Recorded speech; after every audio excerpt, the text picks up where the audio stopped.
नमस्ते बच्चों, राज हिंदी क्लासेस में आप सभी का स्वागत है। आज हम कक्षा 8 के वसंत भाग 3 में पाठ 13 पढ़ने जा रहे हैं, जिसका नाम है जहाँ पहिया है। क्या बच्चों आपने सोचा है कि जब पहिया नहीं था तो कैसे काम करते थे लोग, कैसे एक जगह से दूसरी जगह पर जाते थे? तो देखो बच्चों, उस समय सभी लोग एक जगह से दूसरी जगह तक जाने के लिए पैदल ही चला करते थे और पैदल चलने में आपको पता है कितना समय बर्बाद होता था। थोड़ी थोड़ी सी दूरी जाने के लिए बहुत समय लग जाता था, लेकिन जैसे ही पहिए का विकास हुआ, जैसे ही पहिए का आविष्कार हुआ और ऐसी क्रांति आई, ऐसी गतिशीलता आई जीवन में कि एक जगह से दूसरी जगह जाना आसान ही नहीं हुआ, सामान को ले जाना, उसको ढोना भी आसान हो गया। तो यही पहिया जब पुडुकोट्टई की महिलाओं ने साइकिल के रूप में अपनाया तो उनके जीवन में क्या परिवर्तन आया, यही सब हम इस पाठ में पढ़ेंगे। तो चलिए पढ़ते हैं जहाँ पहिया है। पुडुकोट्टई कहाँ है? तमिलनाडु में है। तमिलनाडु का एक जिला है जिसका नाम है पुडुकोट्टई। साइकिल चलाना एक सामाजिक आंदोलन है। सामाजिक आंदोलन कैसे? कुछ अजीब सी बात है ना? लेकिन चौंकने की बात नहीं है। पुडुकोट्टई जिले की हजारों नवसाक्षर ग्रामीण महिलाएं, नवसाक्षर का मतलब पता है ना, जो कम पढ़ी लिखी है किंतु पढ़ी लिखी है, साक्षर है जो महिलाएं, हजारों ऐसी महिलाएं जो अनपढ़ नहीं है, साक्षर तो है किंतु बहुत अधिक पढ़ी लिखी भी नहीं है। ऐसी महिलाओं के लिए यह आम बात है। अपने पिछड़ेपन पर लात मारने, अपना विरोध व्यक्त करने और उन जंजीरों को तोड़ने का जिनमें वे जकड़े हुए हैं, कोई ना कोई तरीका लोग निकाल ही लेते हैं। कभी कभी ये तरीके अजीबोगरीब होते हैं।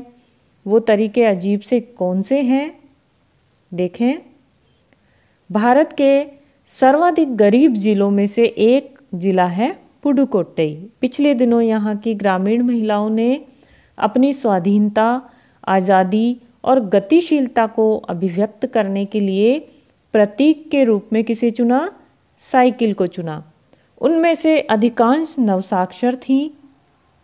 अगर हम 10 वर्ष से कम उम्र की लड़कियों को अलग कर दें तो इसका अर्थ यह होगा कि यहाँ ग्रामीण महिलाओं के 1/4 हिस्से ने साइकिल चलाना सीख लिया है।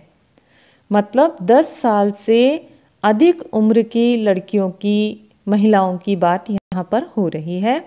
और इन महिलाओं में से 70,000 से भी अधिक महिलाओं ने प्रदर्शन एवं प्रतियोगिता जैसे सार्वजनिक कार्यक्रमों में बड़े गर्व के साथ अपने नए कौशल का प्रदर्शन किया।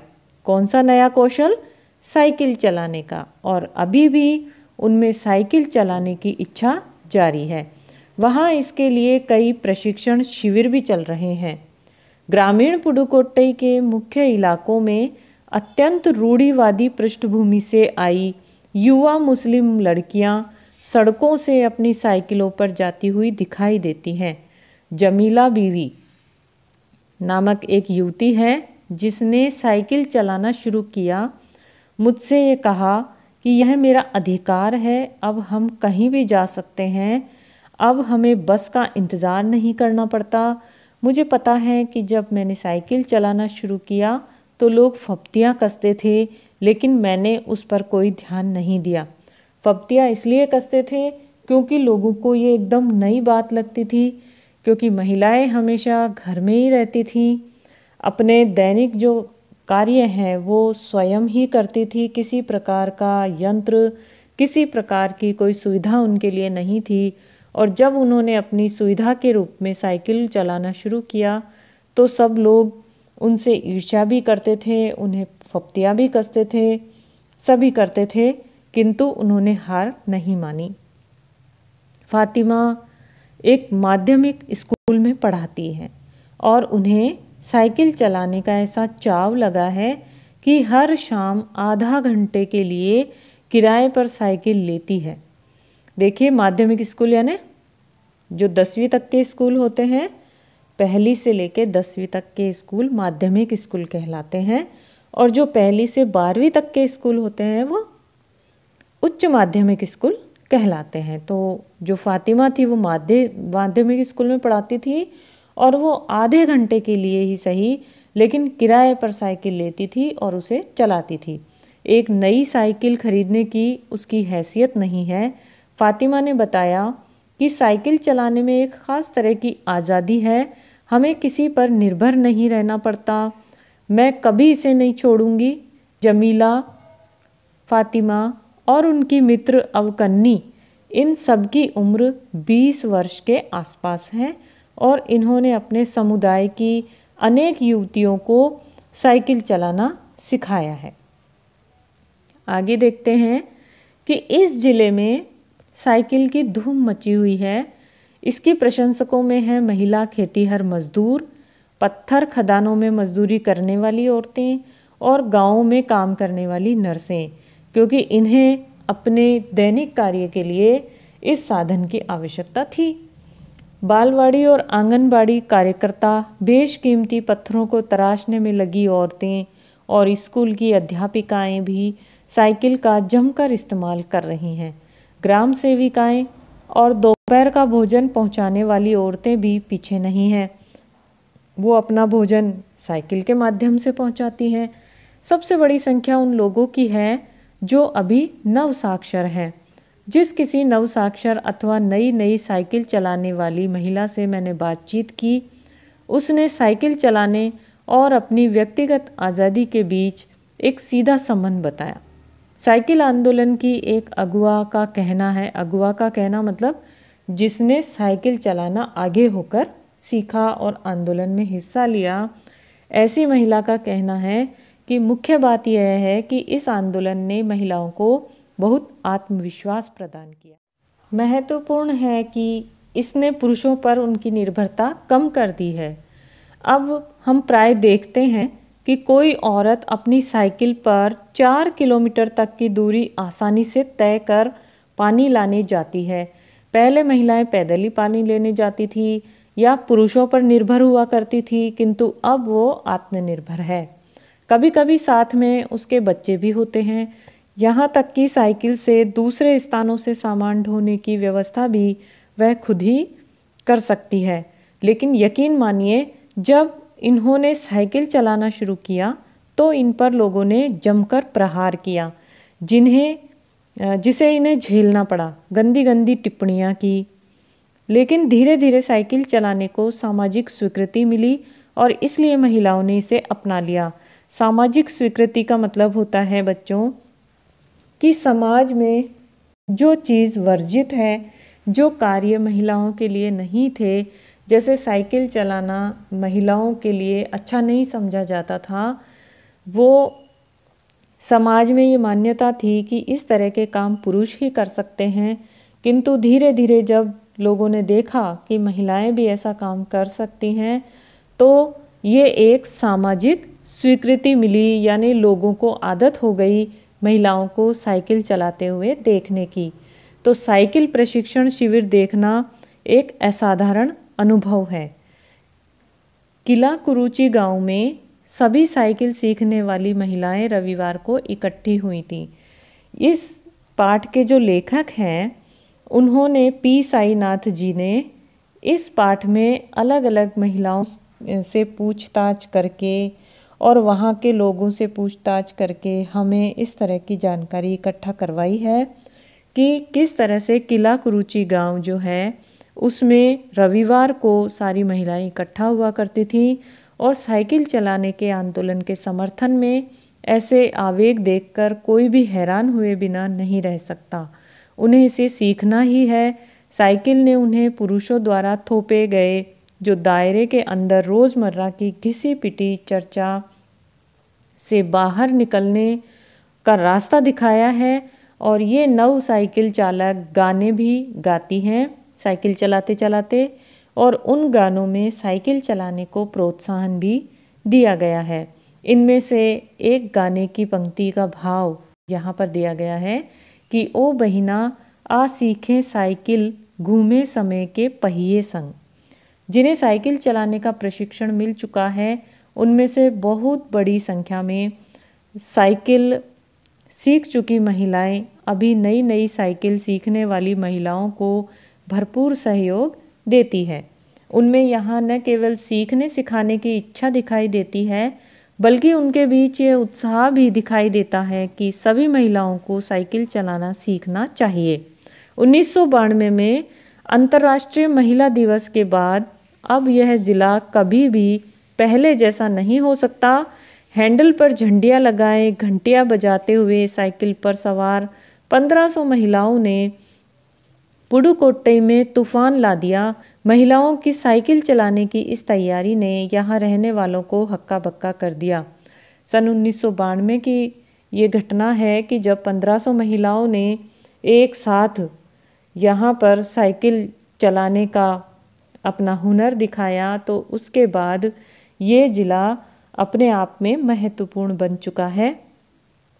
इस सारे मामले पर पुरुषों की क्या राय थी, ये भी हमारे लेखक पी साईनाथ जी ने पता किया। उन्होंने एक जो साइकिल बेचने वाले मालिक थे उनसे बात की। इसके पक्ष में आर साइकिल्स के मालिक का कहना है कि इस अकेले डीलर के यहाँ लेडीज़ साइकिल की बिक्री में साल भर के अंदर काफ़ी वृद्धि हुई। माना जा सकता है कि इस आंकड़े को 2 कारणों से कम करके आंका गया। पहली बात तो यह है कि ढेर सारी महिलाओं ने जो लेडीज़ साइकिल का इंतज़ार नहीं कर सकती थी, जेंट साइकिलें खरीदने लगी। दूसरे, उस डीलर ने बड़ी सतर्कता के साथ यह जानकारी मुझे दी थी। उसे लगा कि मैं बिक्री कर का विभाग का कोई आदमी हूँ। यानी कि ये जो पी साईनाथ जी है, जब इन्होंने आर साइकिल्स वाले से बात की तो पहले तो उसने यही सोचा होगा ना कि बिक्री कर वाले होंगे, अगर हम ये बता देंगे कि ज़्यादा साइकिल बिकती है तो टैक्स लग जाएगा, कर लग जाएगा, तो इसलिए उसने संख्या कम बताई। लेकिन एक कारण उसने दूसरा ये बताया कि उसके पास लेडीज़ साइकिल जब नहीं थी तो दूसरी महिलाओं ने जेंट्स साइकिल भी खरीदना स्वीकार कर लिया था। कुदीमी अन्नामलाई। कुदीमी अन्नामलाई एक जगह का नाम है। वहाँ की चिलचिलाती धूप में एक अद्भुत दृश्य की तरह पत्थर के खदानों में दौड़ती भागती 22 वर्षीय मनोरमनी को लोगों ने साइकिल सिखलाते देखा। उसने मुझे बताया, यानी लेखक को बताया, कि हमारे इलाका मुख्य शहर से कटा हुआ है। यहाँ जो साइकिल चलाना जानते हैं उनकी गतिशीलता बढ़ जाती है। साइकिल चलाने के बहुत निश्चित आर्थिक निहितार्थ भी थे। इससे आय में वृद्धि हुई। यहाँ की कुछ महिलाएं अगल बगल के गांवों में कृषि संबंधी और अन्य उत्पाद बेच के आती थी, और साइकिल की वजह से बसों के इंतज़ार में व्यय होने वाला उनका समय भी बच जाता है। खराब परिवहन व्यवस्था वाले स्थानों के लिए तो यह बहुत ही महत्वपूर्ण है। दूसरे, इससे इन्हें इतना समय मिल जाता है कि ये अपने सामान बेचने पर ज़्यादा ध्यान केंद्रित कर पाती हैं। तीसरी बात यह है कि इससे ये और अधिक इलाकों में जा पाती हैं। अंतिम बात यह है कि अगर आप चाहें तो इससे आराम करने का काफ़ी समय मिल सकता है, यानी समय की बचत होती है, तो महिलाओं के पास समय बचता है और उस समय में वे आराम भी कर पाती हैं। जिन छोटे उत्पादकों का बसों का इंतज़ार करना पड़ता था, बस स्टॉप तक पहुंचने के लिए भी पिता, भाई, पति या बेटों पर निर्भर रहना पड़ता था। वे अपना सामान बेचने के लिए कुछ गिने चुने गांवों तक ही जा पाती थी। कुछ को पैदल ही चलना पड़ता था। जिनके पास साइकिल नहीं है वे अब भी पैदल ही जाती हैं। फिर उन्हें बच्चों की देखभाल के लिए और पीने का पानी लाने के लिए, जैसे जो घरेलू काम हैं, उसके लिए भी जल्दी ही भागकर घर पहुंचना पड़ता था। अब जिनके पास साइकिलें हैं वे सारा काम बिना किसी दिक्कत के कर लेती हैं। और इसका अर्थ यह हुआ कि अब आप किसी सुनसान रास्ते पर भी देख सकते हैं कि कोई युवा माँ साइकिल पर आगे अपने बच्चे को बैठाए पीछे कैरियर पर सामान लादे चली जा रही है और वह अपने साथ पानी से भरे 2 या 3 बर्तन लिए अपने घर या काम पर जाती देखी जा सकती है। तो देखिए किस तरह से महिलाएं एक साइकिल के माध्यम से कितने सारे काम बड़ी आसानी से कर पाती हैं। अन्य पहलुओं से ज़्यादा आर्थिक पहलू पर ही बल देना गलत होगा। साइकिल प्रशिक्षण से महिलाओं के अंदर आत्मविश्वास की भावना जागी है। ऐसा नहीं है कि उनकी आय में ही वृद्धि हुई है, उनका काम ही आसान हुआ है, बल्कि उनमें एक आत्मसम्मान की भावना जागी है कि हम किसी पर निर्भर नहीं हैं। यह बहुत महत्वपूर्ण है। फातिमा का कहना है कि बेशक यह मामला केवल आर्थिक नहीं है। फातिमा ने यह बात इस तरह कही जिससे मुझे लगा कि मैं कितनी मूर्खतापूर्ण ढंग से सोच रहा था। उसने आगे कहा कि साइकिल चलाने से मेरी कौन सी कमाई होती है, मैं तो पैसे ही गंवाती हूँ क्योंकि वो साइकिल किराए पर लेती थी ना। मेरे पास इतने पैसे नहीं हैं कि मैं साइकिल खरीद सकूं, लेकिन हर शाम मैं किराए पर साइकिल लेती हूँ ताकि मैं आज़ादी और खुशहाली का अनुभव कर सकूं। पुडुकोट्टई पहुँचने से पहले मैंने इस विनम्र सवारी के बारे में कभी इस तरह सोचा ही नहीं था।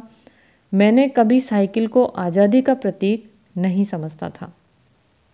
लेकिन जब उन्होंने महिलाओं से बात की, फातिमा से बात की, वहाँ की जो महिला थी जो साइकिल किराए पर लेकर चलाती थी, तो इनके विचार भी बदले और उसी लिए उन्हें इस तरह का लेख लिखने की सूझी जिससे कि हमें भी इस इलाके के बारे में इतनी सारी जानकारी मिली।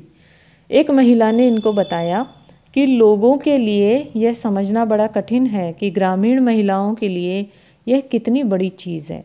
उनके लिए तो यह हवाई जहाज़ उड़ाने जैसी बड़ी उपलब्धि है। लोग इस पर हंस सकते हैं, लेकिन केवल यहाँ की औरतें ही समझ सकती हैं कि उनके लिए यह कितना महत्वपूर्ण है।